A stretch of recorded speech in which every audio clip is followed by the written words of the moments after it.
ایک کہانی 31واں حصہ۔ اتحاد کی لڑائی، کالب اور آرام۔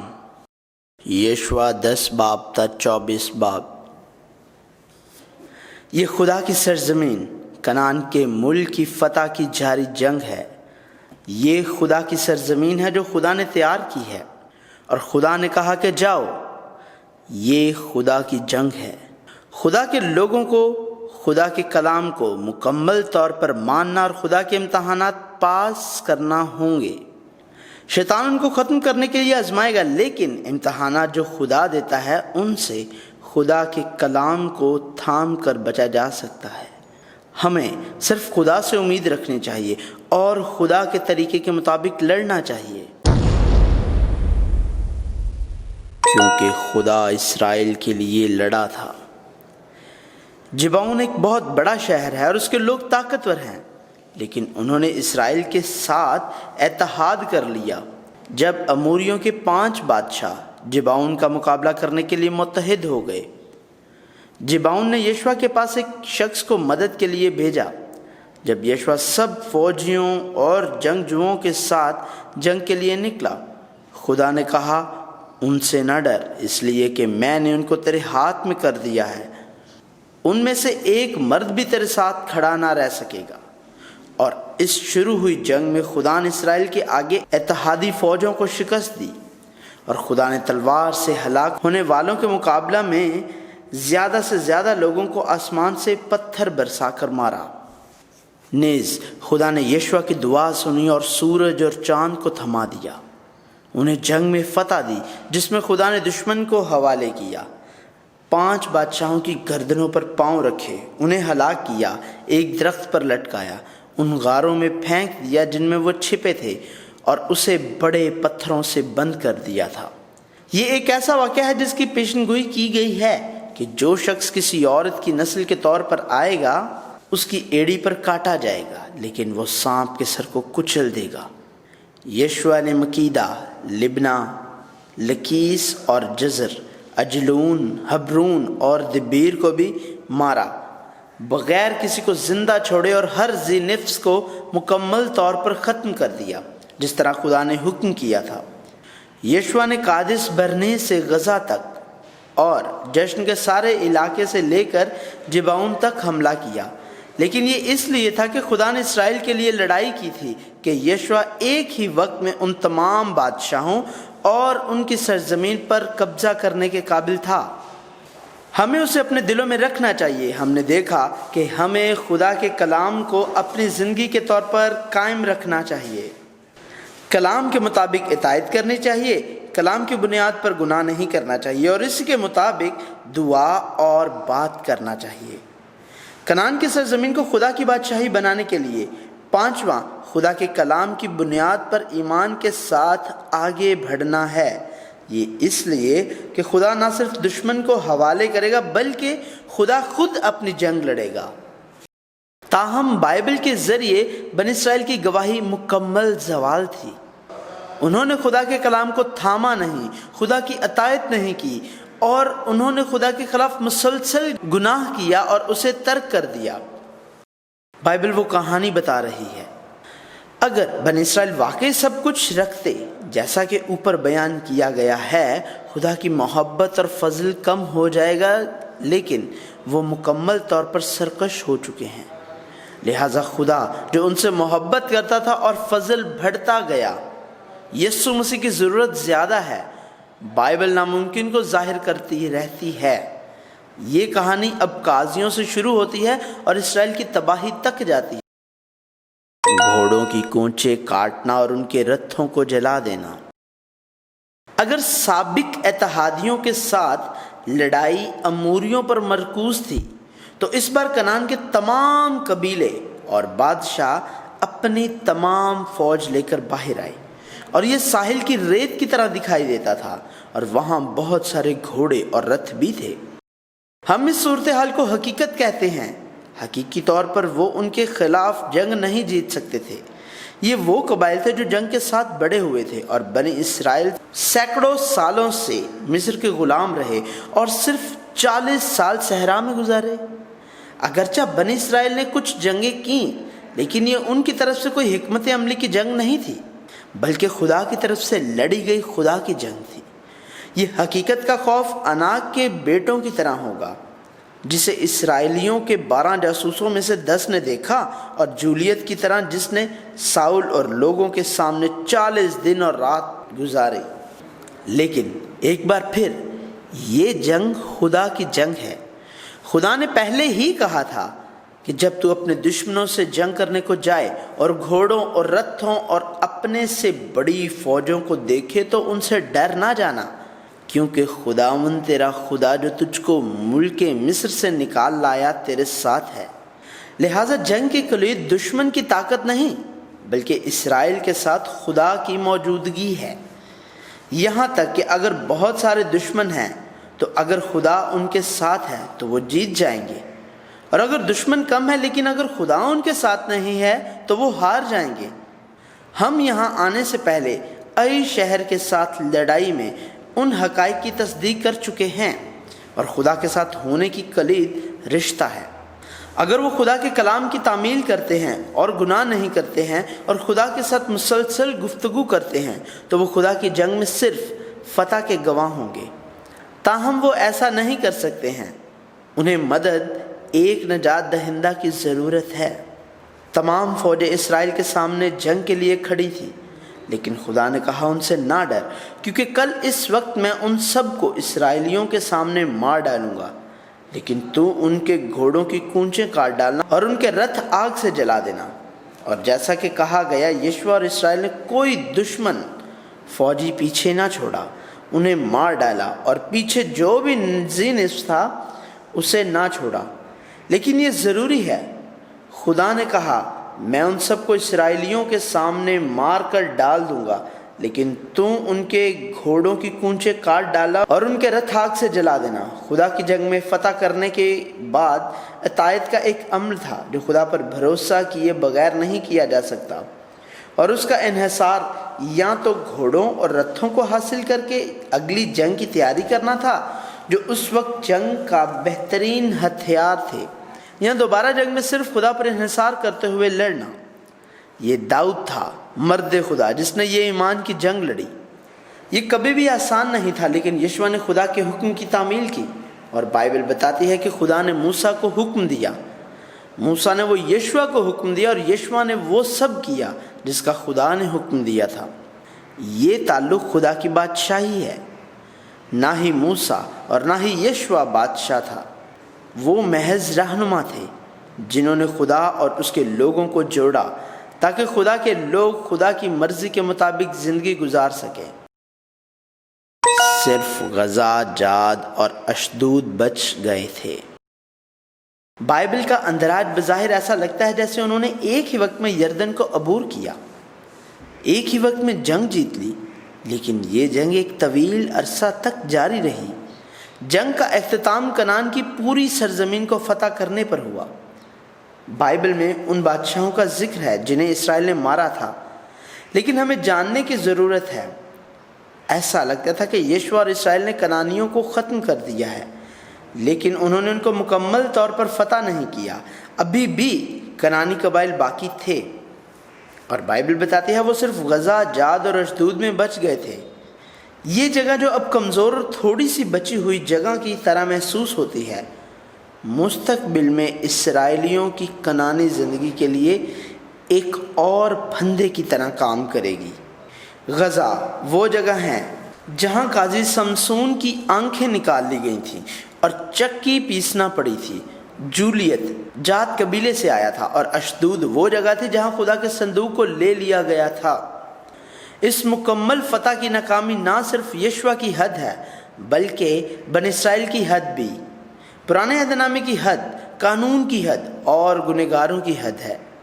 یہاں تک کہ اگر ہم یشوع کی طرح وفاداری سے اپنی پوری کوشش کریں تو بھی ہم مدد ایک سچے نجات دہندہ کے بغیر خدا کے سامنے کھڑے نہیں ہو سکتے ہیں۔ اس کو اسرائیل میں بانٹ دو اور اسے میراث بناؤ۔ اب یشوع بوڑھا ہو چکا ہے اور یہاں بہت ساری غیر فتح شدہ زمین موجود ہے۔ یشوع یردن کے مشرق میں روبن، جد اور منسی کے آدھے قبیلہ کو ان کے خاندان کے مطابق میراث کی سرزمین کی تقسیم کرتا اور اس کی سرحدیں مقرر کرتا ہے۔ صرف لاوی کے قبیلے کو کوئی میراث نہیں دی گئی کیونکہ خدا ان کی میراث بن گیا۔ پھر یشوع نے زمین کو باقی 9 قبائل اور آدھے قبیلے کے ساتھ اسی طرح تقسیم کیا۔ اب یہ کام باقی ہے کہ ایسی سرزمین کو فتح کیا جائے جسے ابھی تک فتح نہیں کیا جا سکا۔ اسرائیلی فتح کرنے کے لیے جنگ جاری رکھیں گے، لیکن وہ کنعانیوں کو تباہ و برباد نہیں کریں گے۔ وہ خدا کے حکم کی خلاف ورزی کریں گے اور اپنی ضروریات کے لیے ہر ایک کو باہر نہیں نکالیں گے۔ اگر خداوند میرے ساتھ ہے تو میں ان کو نکال دوں گا، جیسا خداوند نے کہا ہے۔ اس وقت یہودا کے قبیلے سے تعلق رکھنے والا کالب ایک مخلص اعتراف کے ساتھ یشوع کے پاس آیا، جو کہ 12 جاسوسوں میں سے ایک 40 سال کی عمر میں ہے، اور موسیٰ وعدہ کرتا جس میں اس نے کہا، جس زمین پر تیرا قدم پڑا ہے وہ ہمیشہ کے لیے تیرے اور تیرے بیٹوں کی میراث ٹھہرے گی، کیونکہ تو نے خداوند میرے خدا کی پوری پیروی کی ہے۔ اور اب 45 سال کے بعد اس کی عمر 85 سال ہے، لیکن اس نے اعتراف کیا، سو یہ پہاڑی جس کا ذکر خداوند نے اس روز کیا تھا مجھ کو دے دے، کیونکہ تو نے اس دن سن لیا تھا کہ اناکیم وہاں بسے ہیں اور وہاں کے شہر بڑے اور فصیلدار ہیں۔ یہ ممکن ہے کہ خداوند میرے ساتھ ہو اور میں ان کو خداوند کے قول کے مطابق نکال دوں گا۔ کالب اعتراف کرتا ہے، خداوند میری مدد کرے، اور اس کے اعتراف کے مطابق خدا اس کی مدد کرتا ہے اور وہ پہاڑی ملک کو فتح کرتا ہے۔ اس وقت جب وہ سرزمین کی تقسیم کر رہے تھے جس پر انہوں نے ابھی تک فتح حاصل نہیں کی تھی، کالب پہلے ایک انتہائی مشکل زمین کا انتخاب کر کے ایک ایسے ایمان کے شخص کی حیثیت سے کھڑا ہے جس کی سرزمین پہاڑی ملک کوئی نہیں چاہتا ہے، جبکہ باقی سب ایک ایسی زمین چاہتے ہیں جسے فتح کرنا آسان ہے اور رہنے کے لیے ایک اچھی جگہ ہے۔ یہودا کی اولاد کالب یسوع مسیح کی نمائندگی کے طور پر کھڑا ہے۔ 85 سال کی عمر میں لڑنا ناممکن ہے، مزید یہ کہ کسی پہاڑی ملک پر حملہ کرنا تقریباً ناممکن ہے۔ جیسا کہ یسوع مسیح ایک کمزور انسانی جسم میں نچلی جگہ پر آئے گا اور صلیب پر مرتے ہوئے خدا کی پوری مرضی کے تابع ہوگا، خدا کے ذریعے ناممکن صورتحال پر قابو پا لیا جائے گا۔ کنعان کی لڑائی ایک ایسی جنگ ہے جس میں خدا کے کمزور لوگوں کو طاقتور خدا کو تھامنا ہے۔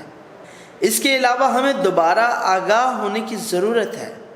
ہم نے دیکھا کہ ایسا نہیں ہے کہ ابراہیم کے ایمان کی تقلید کریں اور اسحاق کی فرمانبرداری کی تقلید کریں۔ اس طرح ہمیں بھی یشوع کی فرمانبرداری کی تقلید کرنے اور کالب کے ایمان کی تقلید کی طرف نہیں جانا چاہیے۔ ہمیں یہ نظر انداز نہیں کرنا چاہیے کہ خدا ہی ہے جس نے انہیں فضل دیا اور ان کے ساتھ تھا کہ وہ خدا کے فرد کی حیثیت سے کھڑے ہونے کے قابل تھے۔ لہٰذا ہمیں خدا پر توجہ دینی ہے جس نے ان کو فضل اور طاقت بخشی۔ ہمیں کلام کے ذریعے خدا نے جو کہا اس پر توجہ دینی ہے۔ خدا تمہارے ساتھ تھا لیکن تم انہیں باہر نہ نکال سکے۔ یشوع اور اسرائیل کی فوجوں نے ایک بار کنعانیوں کے خلاف زبردست جنگ جیت لی تھی، لیکن وہاں فتح حاصل کرنے اور زندگی گزارنے کے لیے انہیں حکم کے مطابق عمل کرنا ہوگا۔ پر ان قوموں کے شہروں میں جن کو خداوند تیرا خدا میراث کے طور پر تجھ کو دیتا ہے، کسی ذی نفس کو جیتا نہ بچا رکھنا، جیسا خداوند تیرے خدا نے تجھ کو حکم دیا ہے، بالکل نیست کر دینا، تاکہ وہ تم کو اپنے سے مکروہ کام کرنے نہ سکھائیں جو انہوں نے اپنے دیوتاؤں کے لیے کیے ہیں، اور یوں تم خداوند اپنے خدا کے خلاف گناہ کرنے لگو۔ لہٰذا دوسری جنگ شروع ہوئی۔ پہلے یہودا کے بچے گئے، لیکن کالب کے پہاڑی ملک کی فتح کے برعکس بائبل بتاتی ہے یبوسیوں کو جو یروشلم کے باشندے تھے بنی یہودا نکال نہ سکے۔ سو یبوسی بنی یہودا کے ساتھ آج کے دن تک یروشلم میں بسے ہوئے ہیں۔ نیز افرائیم کی اولاد آگے نکلی، لیکن بائبل بتاتی ہے اور انہوں نے کنانیوں کو جو جزر میں رہتے تھے نہ نکالا، بلکہ وہ کنانی آج کے دن تک افرائیمیوں میں بسے ہوئے ہیں اور خادم بن کر بیگار کا کام کرتے ہیں۔ اس کے علاوہ منسی کا آدھا قبیلہ آگے بڑھا۔ بائبل بتاتی ہے تو بھی بنی منسی ان شہروں کے رہنے والوں کو نکال نہ سکے، بلکہ اس ملک میں کنانی بسے ہی رہے۔ یہودا کی اولاد جو دوسری کنانی جنگ کے رہنما تھے، اور یوسف کے بیٹے افرائیم اور منسی کنان کے باشندوں کو بھگانے سے قاصر تھے، لیکن انہوں نے بھی نہیں نکالا۔ وہ قوت کی کمی کی وجہ سے انہیں باہر نہیں نکال سکے تھے، لیکن یہ بھی ہے کہ انہوں نے خدا کے حکم کی مکمل تعمیل نہیں کی اور انہیں باہر نکال دیا۔ یوسف کے بیٹے یشوع کو بتاتے ہیں کہ ان کے پاس بہت تھوڑی زمین ہے، لیکن یشوع انہیں اسے اپنے لیے صاف کرنے کا کہتا ہے۔ وہ پھر کہتے ہیں کہ وہاں پہاڑی ملک ہے اور وہاں ایک لوہے کا رتھ ہے، لیکن یشوع کہتا ہے کہ تم کنانیوں کو نکال دو گے، اگرچہ ان کے پاس لوہے کے رتھ ہیں اور وہ زور آور بھی ہیں۔ یوسف کی اولاد طاقتور نہیں ہے، لیکن خدا جو ان کو پکڑ رہا ہے وہ طاقتور ہے، لیکن وہ خدا کو اس وقت تک نہیں دیکھ سکتے جب تک کہ ان کا ایمان کالب کی طرح نہ ہو۔ تم کب تک تاخیر کرو گے؟ اب یردن کے مشرق میں 2 قبیلے اور آدھے قبیلے، اور وہ 2 قبیلے اور آدھے قبیلے جو پہلے دوسری کنانی جنگ لڑے تھے، کل 5 قبائل نے اس زمین پر قبضہ کیا۔ اب بقیہ 7 قبائل کی باری ہے۔ یشوع کہتا ہے تم کب تک اس ملک پر قبضہ کرنے میں جو خداوند تمہارے باپ دادا کے خدا نے تم کو دیا ہے سستی کرو گے؟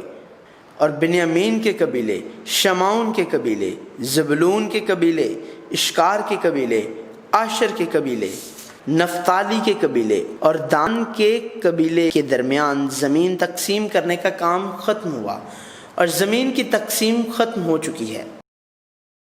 شہر میں رہو جب تک سردار کاہن مر نہ جائے۔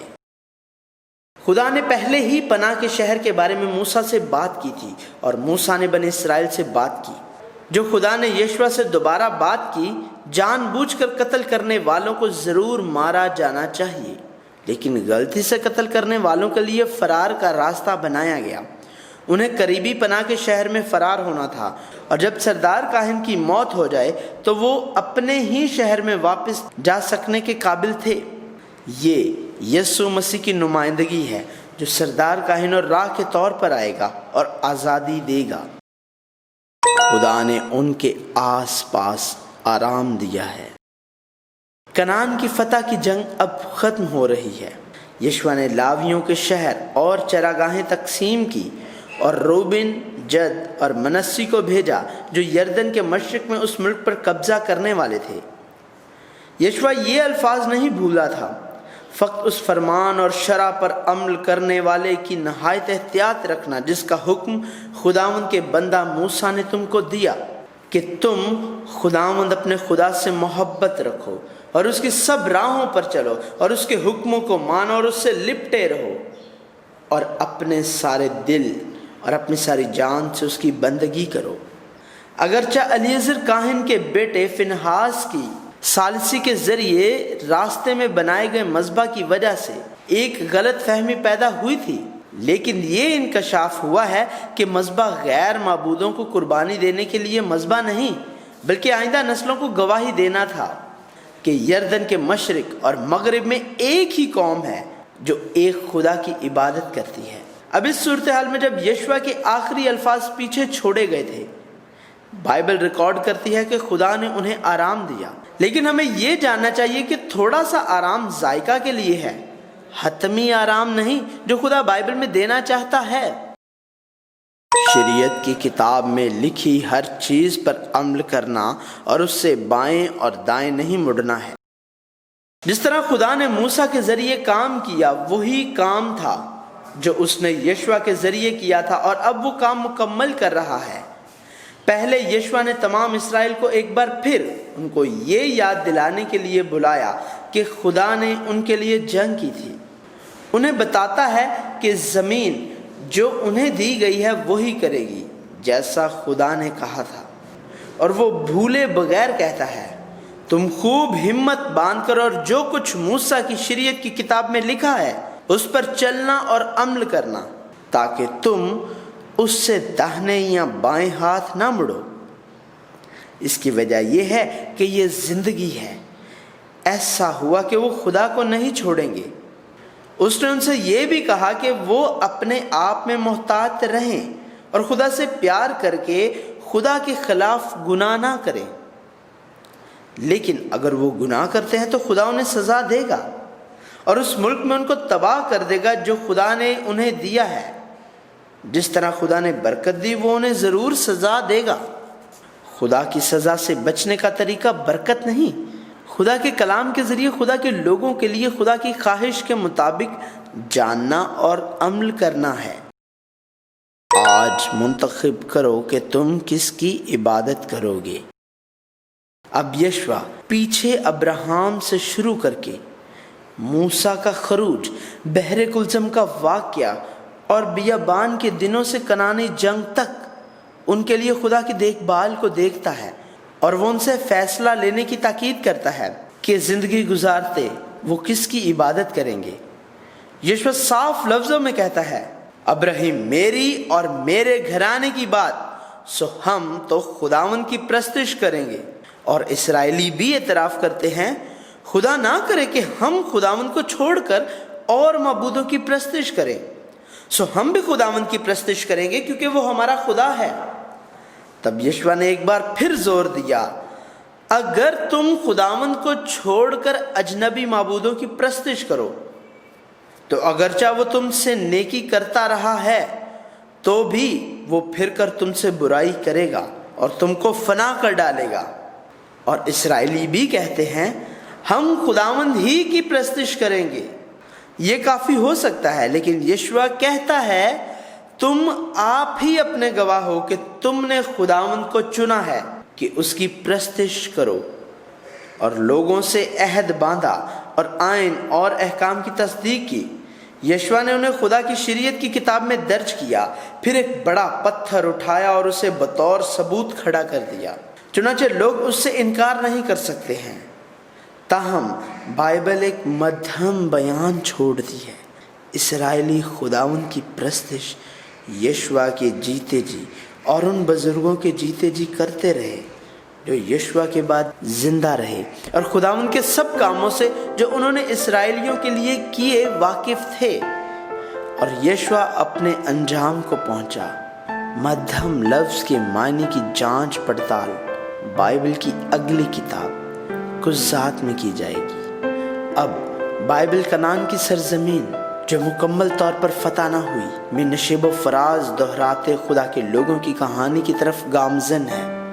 کنعان خدا کی سرزمین میں جس کے وہ منتظر تھے اور جس کی امید رکھتے تھے، خدا کے ساتھ پرسکون رہنے کے لیے کافی وقت نہیں ہے، بلکہ ہم مسلسل شکست کی کہانیاں دیکھیں گے۔ خدا کے الفاظ کی طرح، میں برکتوں کے لیے برکتیں اور سزا کے لیے سزا دوں گا۔